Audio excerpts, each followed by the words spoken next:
Ella Henderson's Let's Go Home Together, probably one of the most greatest hits at the moment. But it only uses 4 chords all the way through: D minor, B flat, F and C.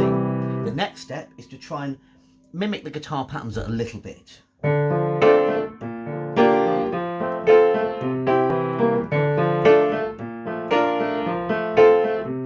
Add in the melody, which is pentatonic largely, F, G, A, C and D, so only 5 notes.